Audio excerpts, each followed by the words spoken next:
tal? Bienvenidos a una nueva edición aquí en El Círculo. Y hoy vamos a platicar de la juventud, de las oportunidades, de los desafíos que representa. Y para eso, déjenme saludar en primer lugar a María Eugenia de Diego, ella es especialista en desarrollo adolescente de UNICEF. María Eugenia, qué gusto, muy buen día. Muy buen día y gracias por la invitación. Al contrario, y también está José Antonio Pérez Islas, él es director del Seminario de Investigaciones en Juventudes de la UNAM. ¿Qué tal, José Antonio? ¿Qué tal? ¿Cómo están? Gracias también por la invitación. Al contrario, José Antonio, si nos lo permites, comenzamos contigo. Cuando hablamos de juventud o de juventudes, ¿de quién estamos hablando? ¿Cómo lo definimos? ¿Es un rango de edad? ¿Entre qué edad y qué edad? Y si hay un concepto, un consenso, digamos, de cómo definirlo. Bueno, es un problema difícil de definición, eh, porque no solamente la edad marca esta etapa, que es, además de ser una condición de vida, es una condición social. Por lo tanto, es un concepto muy complejo. Hay diferentes versiones de lo que es vivir esta condición social. Ser hombre, ser mujer, puede afectar, tener 15 años o 25 también, vivir en la ciudad o vivir en el campo, modifica tener empleo o no tener empleo, llegar a la universidad o dejar de estudiar tempranamente. O sea, hay múltiples elementos que hacen que sea muy complejo definir qué significa esto que llamamos juventud. De hecho, de ahí viene este neologismo de juventudes con el fin de marcar precisamente esta gran diversidad. La idea de que no hay una sola, ¿no? Una sola idea de ser joven. Exactamente. Y Eugenia, digamos, ¿por qué es importante, y evidentemente lo vamos a ir desarrollando, pero poner el foco sobre este segmento cuando además abarca segmentos tan distintos o grupos de población tan distintos? Sí, claro, estoy muy de acuerdo con José Antonio. Tenemos muchas definiciones de juventud, de acuerdo. De hecho, por ejemplo, UNICEF trabaja con, o sea, mi área de adolescentes, con lo que llamamos adolescentes, que no todo el mundo le va a llamar adolescente, a alguien entre 10 y 19 años.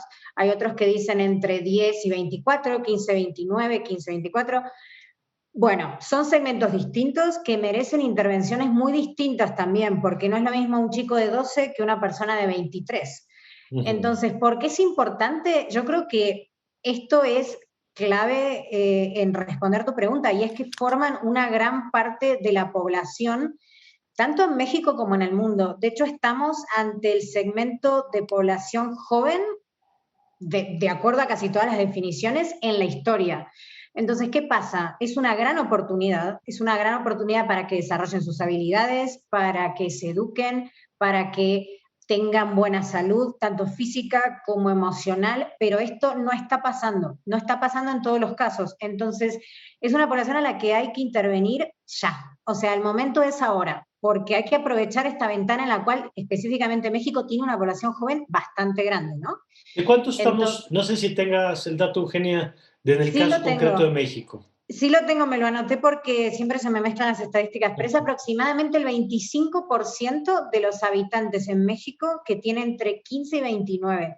Es bastante, porque además no estamos contando los menores de 15.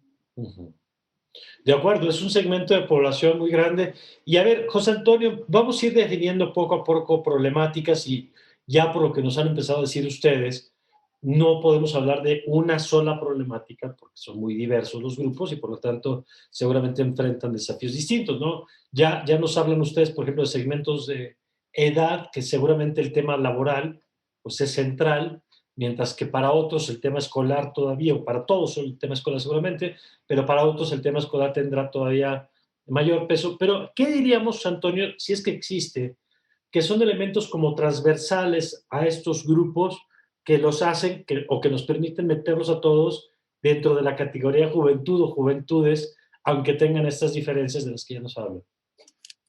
Y yo creo que quizá frente a esta diversidad tendríamos que enfocarnos en esto que una particular manera de verlo se llama curso de vida. Es decir, el curso de vida está formado por una serie de transiciones hacia la vida adulta y una serie y diversificado por multitud de, perdón, de trayectorias. Por ejemplo, un momento crucial es la salida de la casa paterna, ¿no? Es un momento que marca el destino hacia donde vayas. Otro momento crucial es la salida de la escuela y la entrada al mercado de trabajo, ¿no? Transición escuela-mercado de trabajo es también central. Otro momento de transición es fundamentalmente la de tener un hijo, ¿no? Ese es un momento también que posibilita o que no. A veces la primera unión es otra marca que se establece en estas transiciones, de tal manera que según se dé el orden de estas transiciones, supuestamente deberían tener un orden, ¿no? La realidad es que nunca se dan, a veces se tiene primero el hijo y después se hace la unión, a veces se tiene un hijo y no se ha salido de la casa paterna, se tiene un empleo y todavía no se sale de la escuela, es decir, no hay un orden preestablecido. Y esto va marcando, digamos, las diferentes trayectorias de los jóvenes. Hay trayectorias que se dan, digamos, les llaman de éxito, ¿no? Porque van acercándose a su condición adulta de una manera lógica. Hay otras que definitivamente no, algunas hasta se vuelven circulares. Salen de la escuela, buscan un empleo, no lo consiguen, regresan a la escuela o salen de la casa paterna, tratan de independizarse. Por ejemplo, un efecto de la pandemia, nosotros estamos haciendo investigación en torno a eso, es que muchos jóvenes y mujeres y hombres que ya habían tenido esta autonomía de la escuela. Tuvieron que regresar a casa. Ya tuvieron que regresar, ¿no? Porque perdieron el empleo, porque muchos roomies se regresaron a sus lugares de origen, etcétera, etcétera, ¿no? Entonces, estas transiciones y esas trayectorias van marcando, digamos, las diferencias centrales que pueden darse en esta condición social que se llama juventud. Ok, entonces vamos entendiendo, Eugenia, que primero es un segmento de población muy amplio, en el caso mexicano nos dices 25, son 25% o 25 millones, perdón, se me fue ahí el dato. 25%, 25%. Pero si usamos la definición 1529, si lo bajamos un poco es bastante más. Ok. Sí, es alrededor de 26, 27%, 12-29, que es lo que se asume en México como joven, y alrededor de 32 millones de personas. Vaya. Entonces ya entendimos primero que en términos de población es una cantidad importante, que tienen características distintas, que van enfrentando diferentes desafíos o transiciones y que no tiene que ser en una sola dirección. Y Eugenia, aquí si quieren vamos a empezar a identificar cuáles son las principales temas que tenemos que cuidar, porque además, pues, como todo segmento de población, pues tienes temas de salud, tienes temas educativos, tienes temas de condiciones de vida recreativas, en fin. Pero no sé por dónde quisieras comenzar, Eugenia, qué aspecto de todo este espectro que vamos a estar revisando, y me gustaría además que ya más adelante retomemos lo que decía José Antonio del tema pandemia, para entender cómo ha golpeado este segmento de población. Pero en principio, digamos, ¿cuál pondrías tú como en primer lugar de los aspectos que hay que cuidar para tener el mejor desarrollo en estas etapas de vida? Sí, esto va de la mano con la primera pregunta que me hiciste de por qué enfocarnos en esta población. Un tema que tienen todos en común, llega hasta 29, llega hasta 24, llega hasta 19, es que en ese momento el cerebro humano, y para no ponerme muy técnica, lo voy a decir así muy simple, es cuando tiene mucho lugar para desarrollar habilidades, ¿no? ¿Qué pasa? Si no utilizamos esta ventana, se pierde una oportunidad enorme de formar a la persona tanto académicamente, o sea, con lo que uno típicamente piensa que se aprende en la escuela, matemática, lenguaje, ciencias, pero también habilidades blandas. ¿Qué le llamamos habilidades blandas? Cómo resolver conflictos, cómo comunicarse, cómo trabajar con otros, que son clave para la vida en todo sentido. Entonces, al ser esto tan importante, yo diría que el desafío principal en este momento, y sobre todo relacionado a la pandemia, es recuperar el aprendizaje perdido. Ya había rezagos antes de la pandemia, y la pandemia golpea a este segmento, a todos, ¿no? Pero este segmento sobre todo en la educación, porque si bien hubo muchos esfuerzos para continuar con la educación, estuvo Aprender en Casa, se utilizaron tecnologías distintas desde más sofisticadas a menos, como mensaje de texto a la televisión, pero esto en general no ha suplido, o se estima que no ha suplido, lo que es una educación tradicional, ¿no? Que quizás puedes tener un híbrido entre virtual y con el maestro, pero la realidad es que el rol de los maestros y las maestras es clave. Entonces, sí se estima que va a haber pérdidas de aprendizaje, también se estima que va a haber deserción. Este también ya era un problema que existía en México, pero que se va a exacerbar. Entonces, si yo tuviera que poner el foco en algo, es en educación y en recuperar aprendizajes. Y Eugenia, perdón que me detenga en esto, pero me parece muy interesante. Esto que dices sobre el tema educativo, porque imagino que lo primero es el acceso a la escuela, ¿no? Claro. Y ahorita hablabas del tema pues de quienes han tenido que abandonar la escuela por diversas circunstancias. Pero luego me quedé pensando en esto que decías de las habilidades sociales o socioemocionales. ¿Esas se estaban atendiendo incluso dentro del sistema escolar? ¿Cuál es tu percepción? Acá la pregunta es complicada. ¿Y por qué? Porque es difícil medir esas habilidades. No es como tomar un examen de matemática. Esas habilidades son complicadas y hay muchos test diferentes. Ahora, teniendo en cuenta eso, yo no creo que sean las habilidades más medidas. Primero porque yo no tengo un conocimiento completamente específico de un examen que las mida o de instancias donde se midan. No te lo puedo asegurar, pero no es algo que yo vea predominante. Por otro lado, también tenemos que mirar qué pasa cuando las chicas y chicos llegan al mercado laboral o pasan a un nivel superior de educación. Muchas encuestas, muchas notas técnicas, mucha documentación muestra que estas son las habilidades que más faltan. Es muy importante la matemática, las ciencias, el lenguaje, pero las habilidades blandas que son transversales te van a servir para ser ingeniero, como para ser sociólogo o para seguir educación técnica, faltan. Faltan no solo en México, en todos los países, es un tema ya universal. Entonces, yo creo que dentro de lo que es recuperar aprendizajes, también hay que pensar a futuro cómo inculcar estas habilidades, sobre todo después de haber pasado por más de un año sin estar en la escuela, porque esas habilidades se desarrollan estando fuera de tu casa mucho, ¿no? La independencia de tus padres, de tu familia, interactuar con personas de tu edad, tener otros adultos que te den modelos a seguir, como una maestra, un maestro. Eso no se ha logrado, obviamente, por la virtualidad, ¿no? Entonces, sí que va a tener que haber un énfasis en esas habilidades, en socializar, en que las chicas y chicos puedan volver a verse con distintas personas fuera de la familia, porque esa es la edad en la cual se independizan. No siempre físicamente, ¿no? Porque a distintas edades uno sigue viviendo, no, con los padres, pero mentalmente, ¿no? Como que se empieza a volver un adulto joven con su propio pensamiento, su propio criterio. Entonces es un muy buen punto lo que decís. Eso sí que es probable que se haya perdido un poco. Decía José Antonio el otro día una persona, la universidad es lo que pasa entre clase y clase, ¿no? Y es un poco esto que apuntaba ahora Eugenia, de dónde se adquieren estas habilidades. Y pienso en todo lo que decía Eugenia, evidentemente, de modelos a seguir, pero también pienso en temas como la capacidad de diálogo entre los diferentes, de resolución de conflictos, José Antonio, que además en esta sociedad mexicana que nos cuesta tanto trabajo la gestión de los conflictos y terminamos resolviéndolos de manera violenta, como es claro. ¿Cómo ves tú, quisiera conocer tu balance de estos dos rubros? El educativo formal, digamos, cómo estamos en la escolaridad, por un lado, y luego en el desarrollo de estas habilidades que plantea Eugenia. Bueno, definitivamente hay estoy de acuerdo con Eugenia, se perdieron un montón de cosas en este año y medio sin escuela.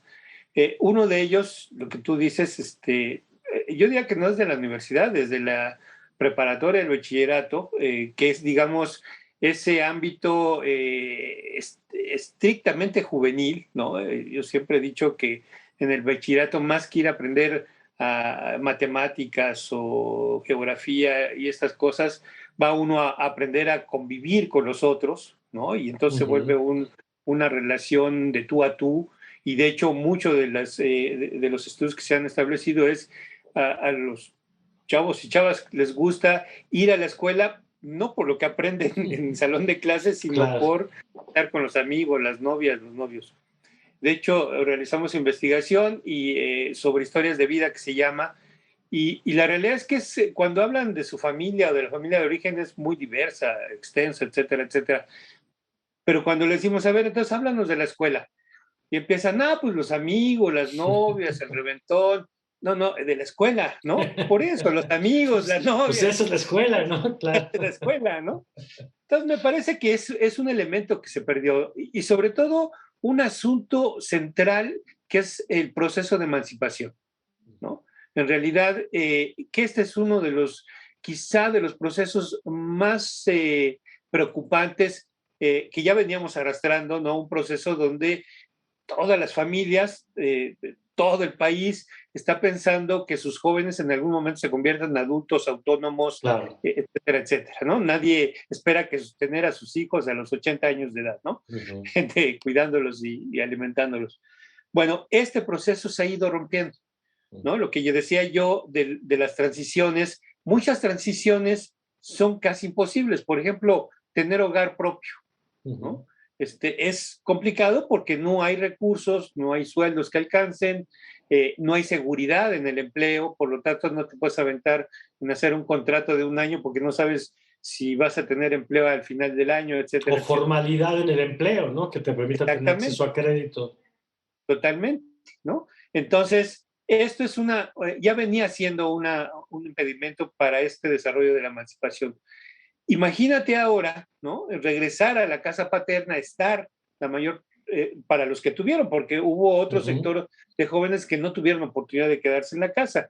Pero, por ejemplo, nosotros, en particular, yo hacía un estudio sobre estos profesionistas jóvenes que ya habían salido, tenían cierta autonomía y que tuvieron que regresar a la casa de sus padres.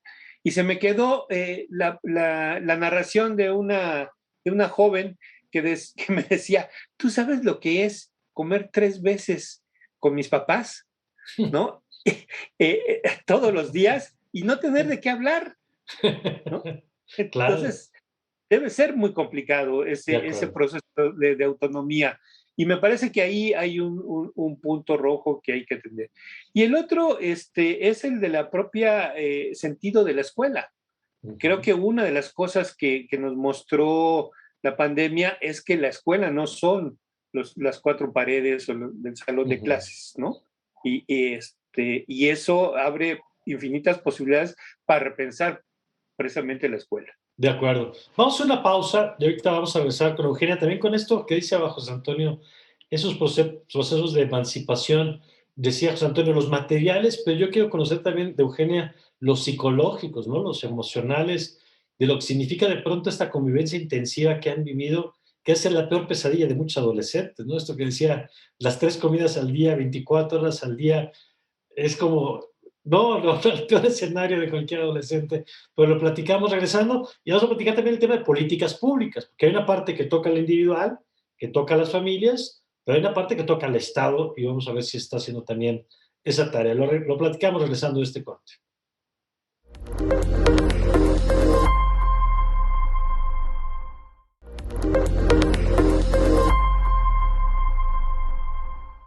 Bueno, estamos de vuelta y Eugenia, decíamos antes de irnos a la pausa esto que platicaba José Antonio de hacer 3 comidas con los padres, y es que la adolescencia pues es también este proceso decían, de construcción de identidad, de definición, de selección de lo que te gusta, que por definición pues va a ser lo contrario o distinto a lo de tus padres. ¿Qué ha significado para los adolescentes este periodo de convivencia intensiva, de encierro, de restricciones de muchas actividades? Mira, justo nosotros el año pasado en UNICEF, más como en la segunda mitad de año, hicimos una encuesta sobre estos temas, muy enfocada en salud mental. Entonces, como ya hablamos, hay todo un impedimento en la formación de identidad. No impedimento al 100%, pero sí se rezaga un poco la formación de identidad, la relación con personas de su propiedad, la relación con otros adultos, que también es muy importante para que la persona joven forme sus ideas sin que sean 100% las de los padres, ¿no? Eso, digamos, todos hemos pasado por eso, ¿no?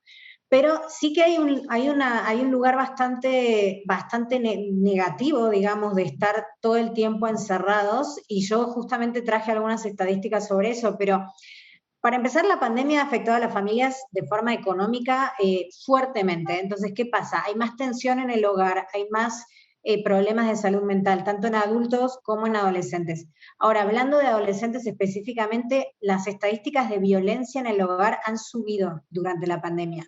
¿Por qué?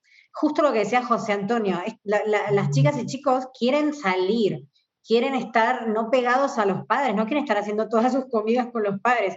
Eso empieza a generar malestar emocional.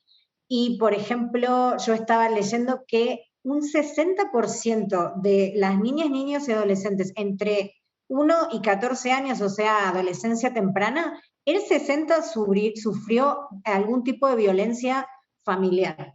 Entonces, eso a mí lo que me indica es que el malestar de toda la familia, el estar encerrados, ha generado esos tipos de violencia. Y, por ejemplo, el 43% de las mujeres adolescentes también sufrió algún tipo de violencia. También hay mucha violencia enfocada en la mujer, ¿no? Porque tiende que quizás por roles de género a quedarse más en la casa, a cuidar familiares, hay tensión en el hogar. Entonces, este es como el lado más oscuro de que se queden en sus casas todo el tiempo. Entonces, además de todas las pérdidas educativas por la metodología de aprendizaje, la pérdida de habilidades, como hablábamos, blandas, más la violencia que pueden sufrir, violencia de todo tipo, no puede ser física hasta emocional, lo llevan a problemas de salud mental, que es también un problema tangencial a la recuperación de aprendizajes y a la falta de educación. Entonces yo te diría que después de recuperar aprendizajes casi al mismo nivel, te pondría como un desafío la salud mental.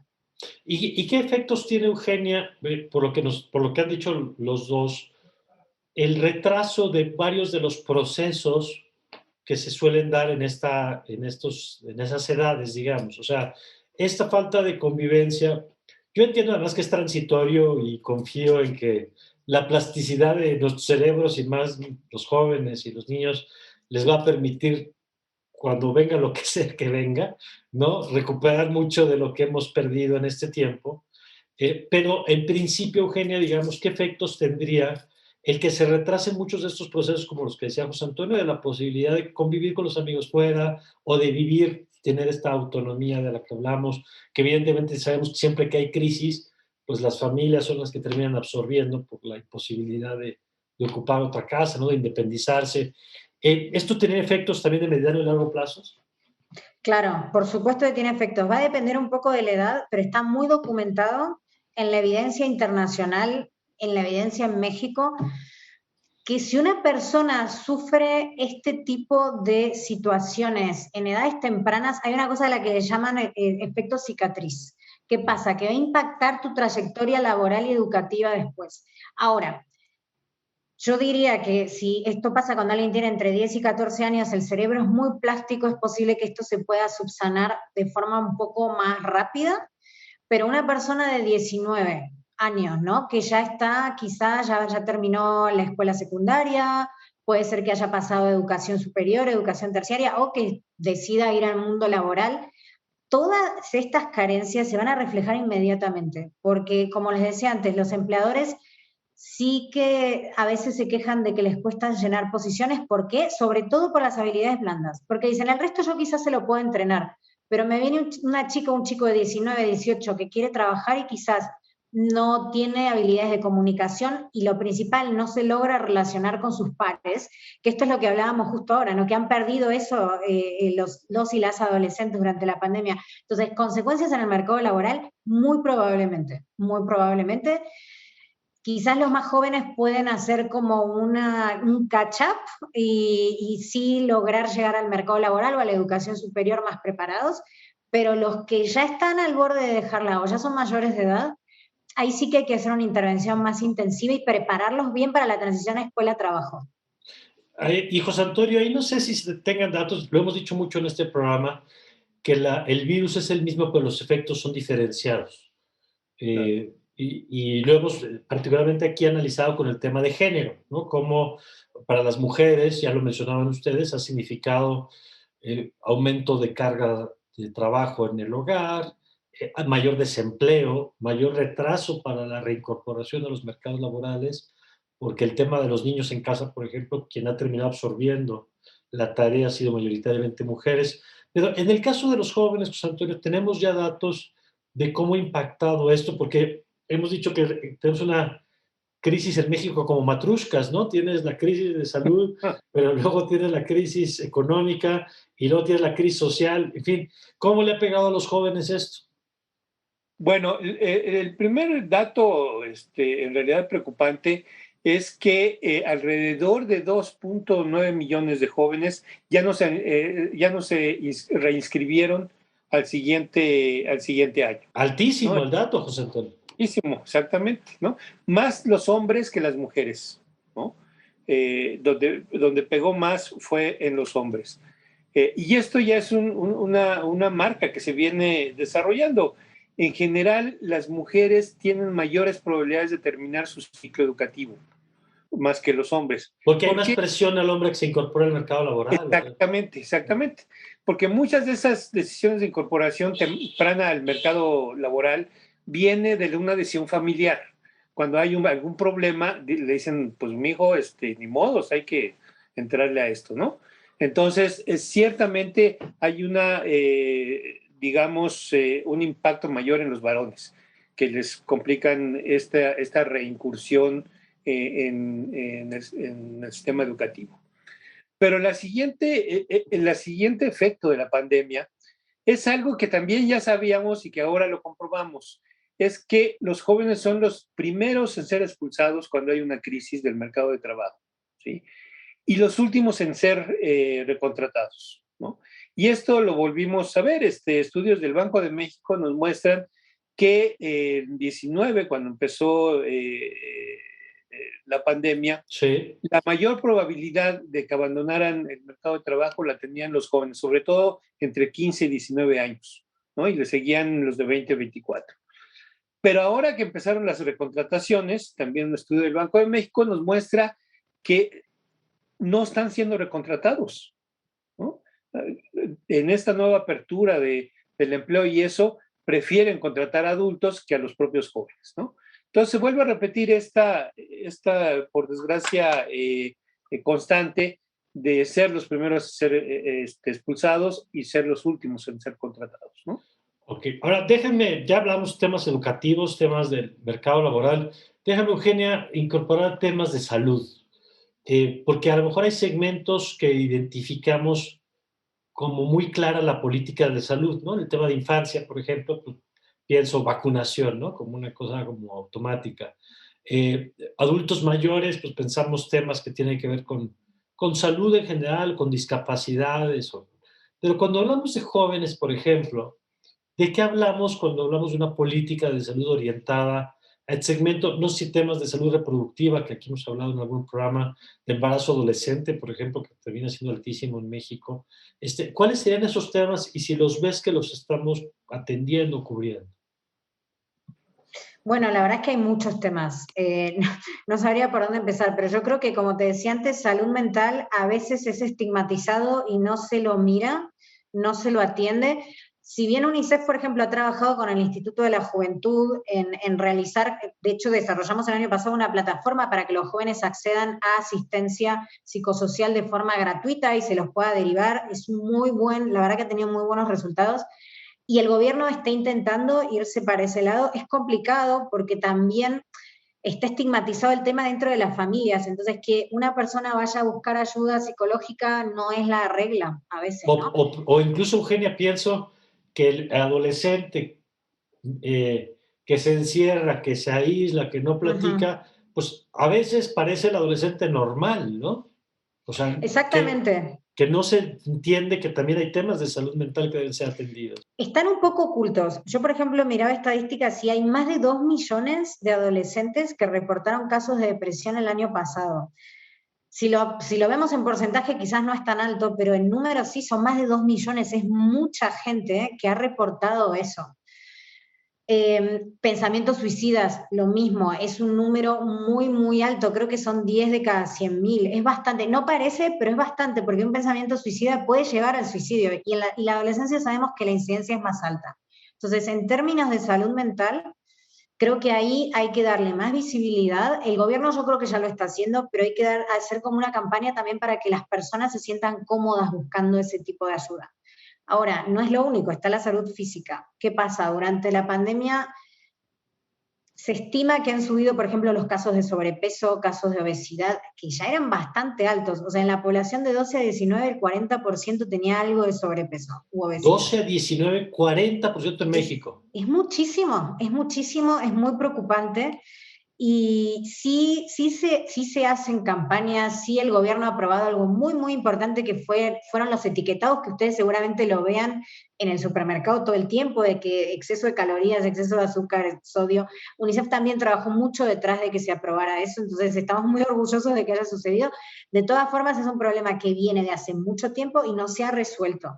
¿Y qué pasa? En la pandemia, el encierro lleva a menos actividad física. Y uno de los grandes consejos que dimos desde UNICEF es que no solo por la salud física, pero la mental, fomentar el ejercicio en los hogares, desde los adolescentes, niños, hasta incluso obviamente los padres, ¿no? Como para que se sabe que el ejercicio también ayuda a la salud mental. Entonces, ahí tenemos dos aristas de salud que yo creo que todavía tienen mucho lugar para resolverse. Después, hablábamos de embarazo. El embarazo, la verdad, podemos hablar mucho de este tema. De hecho, UNICEF es parte de varios grupos de prevención de embarazo adolescente y hemos tenido iniciativas donde atacamos este problema desde la educación en habilidades blandas y en motivar a las personas, porque a veces, bueno, y obviamente en educación sexual, pero sin estos paquetes es difícil contribuir a disminuir el embarazo adolescente. Y hay cifras también alarmantes. O sea, el año pasado, de los embarazos totales en México, casi el 20% eran de adolescentes. Es muchísimo. Entonces, ¿qué pasa? El embarazo hace que contribuye mucho a la deserción escolar. Entonces, no solo es un problema de salud, sino que es un problema educativo. Porque las mujeres, está documentado que hacen abandono. La primera razón son causas personales y una de ellas es el embarazo.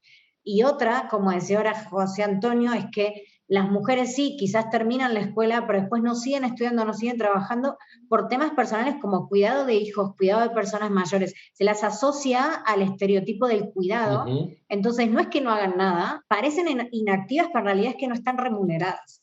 Entonces el tema de embarazo es muy complejo y lleva a muchísimas consecuencias. Y yo diría que sí, que esos son como los 3 temas que yo trataría de atacar de cierta forma. Creo que se han hecho muchas cosas, pero que faltan.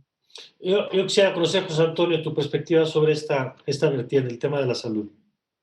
Bueno, mira, yo creo que ciertamente hay un problema de ocultamiento en torno a esto que se llama salud mental, ¿no? Porque hay un prejuicio de entrada, como decía Eugenia. Pero yo creo que uno de los problemas centrales, y esto lo recogimos desde las encuestas, hicimos encuestas nacionales de juventud en 2000, 2005, y después se hizo otra en 2010, pero uno de los problemas centrales es este espacio que se llama soledad, ¿no? Cuando tú les preguntabas a los muchachos en las encuestas cuántos amigos tenían, había un sector no muy bajo, de alrededor del 10, 12%, que decían no tengo amigos. Y sobre todo mujeres, ¿no? Lo cual me parece que es un elemento, o sea, el momento clave de socialización, de vinculación, de generación de lazos con otros pares, ¿no? En ese momento no se tenían amigos, me parece que es algo preocupante totalmente. El otro asunto, obviamente... Perdón. ¿Y hay datos a qué se atribuye eso, José Antonio? Pues definitivamente a procesos donde digamos, las familias no tienen los elementos para poder establecer esas aperturas. Y yo diría una de las cosas centrales en torno, que además pega al embarazo precoz o pega al mismo proceso de continuación de las trayectorias educativas, es la pobreza, ¿no? Yo creo que uno de los elementos centrales que tenemos como efectos que ocasionan, sobre todo a las nuevas generaciones, la pobreza.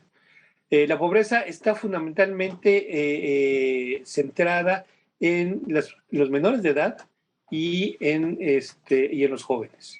Entonces, porque en algunos casos hasta duplican los índices de pobreza que los mayores, ¿no? Entonces, me parece que es un elemento central. Mientras no ataquemos los procesos de pobreza, vamos a seguir teniendo mujeres embarazadas precozmente, vamos a tener ruptura de trayectorias escolares, vamos a tener acceso a mercados informales y yo diría que ahora hasta para legales o totalmente ilegales, que es la otra opción que se le está presentando a muchos de estos jóvenes vinculados con la pobreza. De acuerdo. Vamos a una pausa, pero me ha quedado claro con lo que nos han estado explicando, que evidentemente la juventud o las juventudes no son ajenas al contexto social en el que se desarrollan. Es decir, que temas como la pobreza, como decía ahora José Antonio, o temas como la violencia que está presente en la sociedad, pues como golpean a los adultos mayores y a los niños, afectan también a este segmento de población. Pues regresando de la pausa, yo quiero que aquí Eugenia y José Antonio nos ayuden a ver si tenemos políticas orientadas a estos segmentos de población. Es decir, ¿cuál es la política del Estado mexicano para las juventudes, si es que hay, y qué se está haciendo bien? Como decía Eugenia, que en algunos temas de salud mental se están haciendo algunas cosas, pero qué no estamos atendiendo suficiente que tendríamos que poner sobre la mesa. Lo vamos a revisar ahorita de la mano de nuestros invitados. Vamos a una pausa y enseguida volvemos.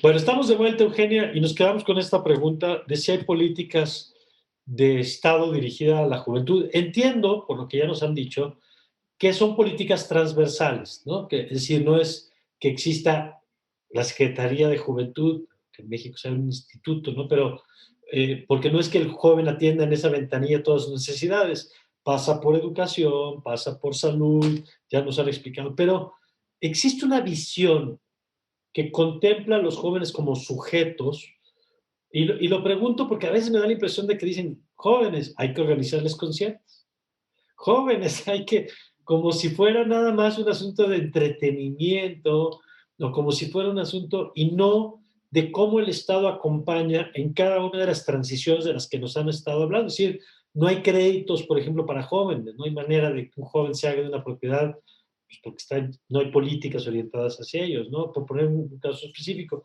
¿Cómo lo ves, Eugenia, tú, además que tienes una mirada pues, más global o más internacional de las políticas hacia la juventud? Bueno, como te decía antes, sí creo que hay políticas dirigidas a jóvenes, pero son esfuerzos, no sé si la palabra es aislados, pero sí que son como muy puntuales. Entonces, si bien el gobierno tiene agencias dirigidas a esta población, tenemos al INJUVE, tenemos IPINA, o sea, sí existen agencias dirigidas a los jóvenes y que trabajan mucho en algunos temas, por ejemplo, salud mental, lo han trabajado mucho, sobre todo el INJUVE, CIPINA también en todo lo que es participación, que eso les brinda habilidades blandas, como hablábamos antes, pero todavía quedan brechas. Yo creo que no hay inicios de una política transversal para la juventud, pero yo no te diría que haya una política que atienda absolutamente, o al menos proyecte cómo atender las brechas que hay ahora. Yo donde veo una brecha muy grande es en la recuperación de aprendizaje. El gobierno hizo un gran esfuerzo en que se mantuviera la escuela a distancia virtualmente, eso sí que me consta, pero ahora, ¿cómo vamos a recuperar lo que se perdió? Hay que pensarlo. Ahí se necesita una política que atienda... Empezando por el diagnóstico, ¿no, Eugenia? Exactamente, o sea, por ejemplo, en las zonas rurales, ahí tenemos algunas dudas sobre qué pasó, o sea, tenían menor conectividad, estoy segura que probablemente fueron los que más aprendizaje han perdido. ¿Cómo hacemos eso? ¿Cómo llegamos a esas comunidades? Comunidades indígenas también, de las más afectadas, como decía José Antonio, además, donde hay mayores índices de pobreza, se conjugan elementos graves que hay que atender de forma integral, ¿no? Porque como te decía ahora, hay intervenciones muy importantes y buenas, puntuales, pero yo todavía veo brechas y veo falta de una visión integral, aunque sé que se está trabajando en eso, pero creo que hay que actualizar un poco después de la pandemia, ¿no? Okay. Entonces, yo diría que veo una gran brecha en la recuperación de aprendizajes y, repito de vuelta, salud mental, yo creo que se necesita llegar a más, porque los beneficiarios que vemos con la plataforma que desarrollamos con el INJUVE, es una gran cantidad de beneficiarios, pero no alcanza, ¿no? Si vemos cuántos jóvenes hay en el país. De hecho, quería agregar una estadística cuando José Antonio hablaba de la pobreza, y es que casi el 45% de los jóvenes están bajo la línea de pobreza. Es muchísimo, y concentrados en varios estados, en Oaxaca, en Chiapas, en Guerrero. También hay que pensar en una política muy orientada a los estados donde más se necesita, ¿no? Eso ya es a nivel de estado, pero sí es necesario. Bueno, podría seguir hablando de un montón de temas más, pero yo creo que esos son como los principales para atender, y sobre todo por las consecuencias que van a tener para la transición al empleo. Como decía José Antonio, pueden terminar en empleos muy precarios. Ahora mismo el 70% de los jóvenes de 15 a 24 años están en empleos informales. ¿Qué Con porcentaje? todo lo que es 70%, es muchísimo. Con las implicaciones que eso tiene, acceso a servicios de salud, a seguridad social de largo plazo. Y no tienen acceso a seguridad social de ningún tipo. Y una vez que una persona empieza en un trabajo informal, es muy difícil que se pase a uno formal. Ya. Entonces, ese es otro tema que el gobierno tiene que pensar. ¿Cómo transitan al empleo? Hay programas, está Jóvenes Construyendo el Futuro, que es un programa más emblemático del gobierno, que tiene muy buenas intenciones, muy buenos objetivos, pero que sí que hay que revisarlo, a ver cómo está ayudando a los jóvenes a efectivamente transitar a un empleo digno, no, digamos, a un empleo de esos que, digamos, son las industrias del siglo XXI. Eso es a lo que hay que apuntar, que consigan esos empleos. Sí, que son empleos mejor remunerados, con protección, porque no todo empleo vale lo mismo. Eso es importante, no solamente en términos económicos, de salario, sino de valor económico que genera, ¿no? Se ha hablado... Y de crecimiento potencial en la industria. Son industrias que están despegando, y sería muy bueno que las y los adolescentes y jóvenes se orientaran para ese lado. Y ahí, José Antonio, recojo lo que plantea Eugenia de Jóvenes Construyendo el Futuro, porque es quizá el programa, bien dice Eugenia, es un programa emblemático, de los que más presume el gobierno. ¿Cuál es tu opinión de los alcances que tiene? Y primero sobre eso, y luego tu mirada general sobre esto, si hay una política del Estado mexicano orientada a la juventud. Bueno, quizá te contesto primero esto último, porque en la consecuencia va lo de Jóvenes Construyendo Futuro. Me parece, yo sería mucho más drástico. Perdón, pero no hay una política de jóvenes en este gobierno, ¿no? Los esfuerzos que se han hecho, CIPINA, el Instituto Mexicano de la Juventud, han quedado minimizados a su expresión menor, pues, ¿no? No tienen un impacto, no tienen presencia, no tienen presupuesto, por lo tanto no pueden generar nada más que ciertos aspectos puntuales. Pero dices bien, no solamente ellos son los que tienen digamos, el compromiso con esta generación o estas generaciones que están entre los 12, 29 años y la diversidad que esto implica. Y me parece que no hay una visión de Estado en torno a las y los jóvenes, con excepción de Jóvenes Construyendo el Futuro, ¿no? Que además es un programa muy similar al realizado en los años 90, que inició en Chile, se llamó Chile Joven, y que es muy parecido, sin algunos elementos adicionales que se perdieron y que se hacían en el origen. Pero no lo digo yo, Coneval, la última evaluación que hizo de Jóvenes Construyendo el Futuro, son un desastre. O sea, no tiene los elementos suficientes para tener el impacto que requiere un efecto en realidad transformador de las condiciones juveniles, ¿no? Entonces me parece que ahí tenemos un montón de espacio que hemos ido perdiendo, ¿no? En función de esta escasa mirada de las nuevas generaciones, y no lo digo solamente con los jóvenes, con los niños. Una de las cosas que apuntaba permanentemente CIPINA, o sea, no hay una política de niñez en este gobierno, ¿no? Entonces a mí me parece que eso es preocupante, porque lo decía Eugenia al inicio, el trabajo con estas generaciones es ahora, no es mañana, ¿no? Lo que no se haga ahora, lo vamos a pagar mañana, ¿no? Con violencia, con pobreza, etcétera, etcétera. Pero hoy hay que trabajar eso. Y eso es un elemento central que tendríamos que estar preocupados, porque no lo estamos construyendo. De acuerdo, de acuerdo. Y en ese sentido, Eugenia, Nos quedan unos minutitos todavía, pero ¿qué prácticas internacionales tú dirías? Ahorita decía José Antonio que este modelo chileno fue base, digamos, de lo que se hace ahora en México. ¿Qué prácticas internacionales de políticas orientadas a este segmento de población tú dirías que podríamos, si no replicar, por lo menos discutir en México, porque en tu opinión funcionan y tendríamos que estar tomando nota? Y destinarles, como decía José Antonio, más presupuesto, porque ya sabemos que hay veces que los funcionarios públicos, las funcionarias públicas tienen ganas, pero en política pública el presupuesto es fundamental para darle seriedad, ¿no?, a la agenda. ¿Qué políticas dirías tú, Eugenia, que valdría la pena que estemos tomando nota en México?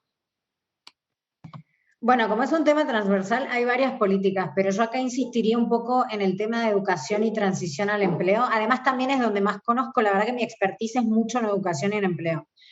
Y una cosa importante, y gracias José Antonio por mencionarlo, Jóvenes Construyendo el Futuro sí está basado en prácticas internacionales aparentemente exitosas, pero una cosa es tomar un modelo internacional y otra cosa es implementarlo bien. Entonces, acá un problema que yo veo es que México sí toma prácticas internacionales exitosas, que me alegra verlo, no siempre, pero sí lo hace, como Jóvenes Construyendo el Futuro, pero la implementación después quizás toma algunas direcciones políticas, ¿no? Entonces, yo algunas políticas que recomendaría, sobre todo en transición empleo-trabajo, es brindar habilidades relevantes, desarrollar habilidades blandas, integradas en el currículum escolar.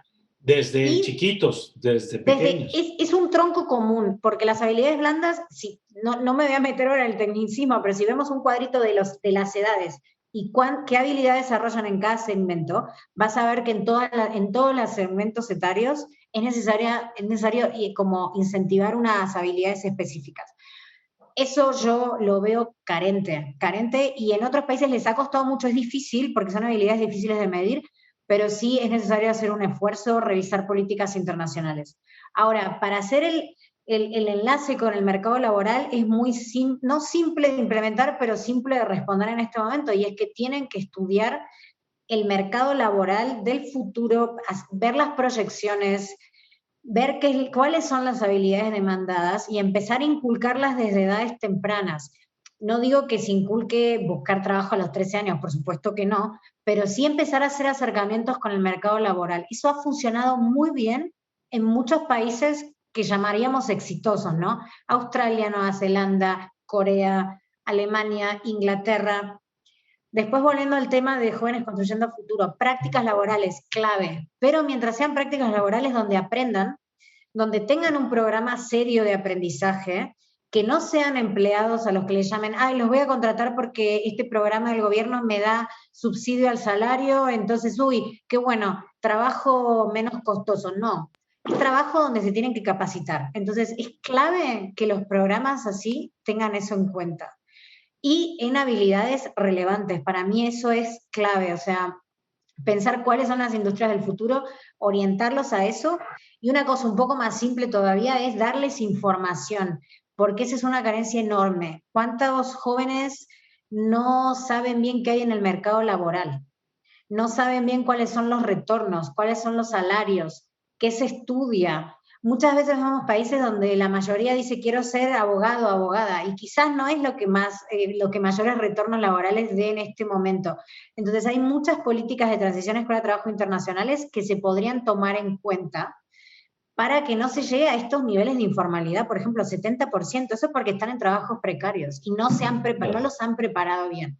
Entonces, sí, yo lo dejaría ahí, ¿no? Pero creo que se puede hacer mucho. Muy bien.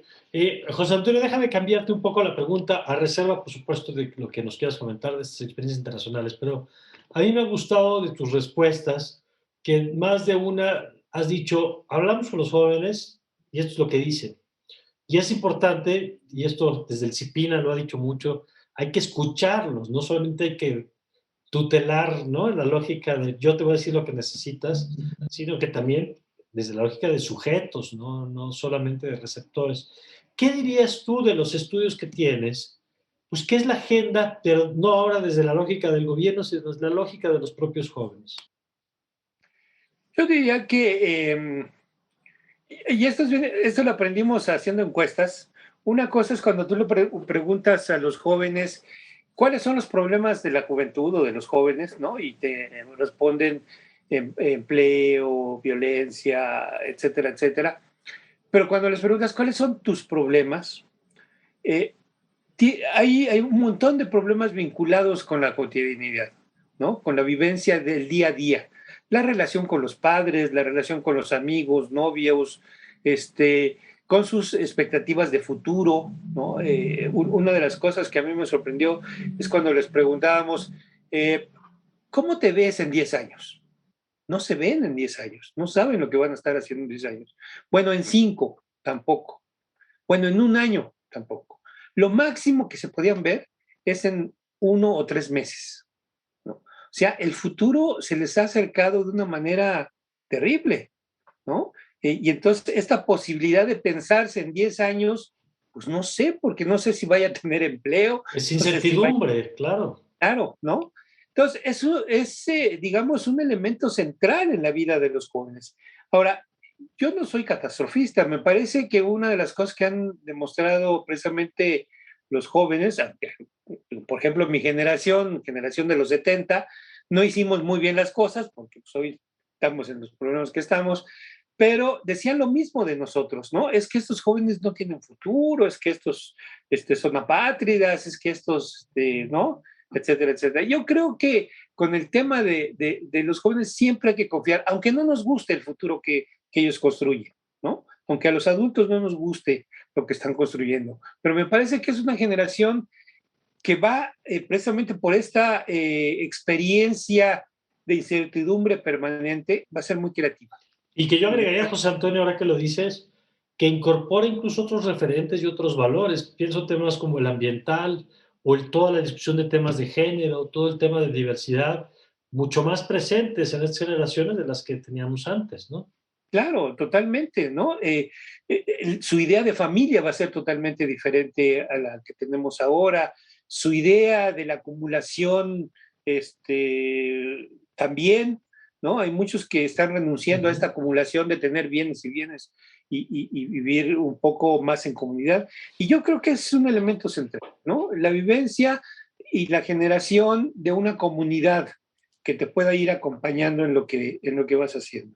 Y me parece que ese es un eje central que debíamos de estar impulsando precisamente en las políticas.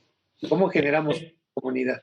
Me encanta que cerremos con eso, José Antonio, porque hemos hablado mucho de la problemática, pero no de ninguna manera quiere decir que sea un pesimismo sobre ellos, sus capacidades, y qué bueno que cierras con esto, porque es un asunto de elemental justicia, digamos. Eugenia, se nos fue el tiempo volando, tendremos que hacer esto más seguido, por favor. Gracias, Eugenia, por haber estado acá. Gracias a ustedes. Y solo para cerrar y siguiendo lo que decía José Antonio, sí hay que ser optimistas, porque muchas veces a los jóvenes se los tilda de estar inactivos o no hacen nada, y en realidad sí están haciendo muchas cosas que no están en el radar. Cosas muy importantes. Entonces, sí, hay que ser optimista, bueno, y también, por supuesto, apoyarlos. Entonces, bueno, muchas gracias por la invitación, y José Antonio, mucho gusto también. Gracias, Eugenia. José Antonio, muchísimas gracias. Gracias a ustedes. Gracias a los dos y gracias a usted por habernos acompañado en una nueva edición aquí en El Círculo. Siga con nuestra programación aquí en Justicia TV.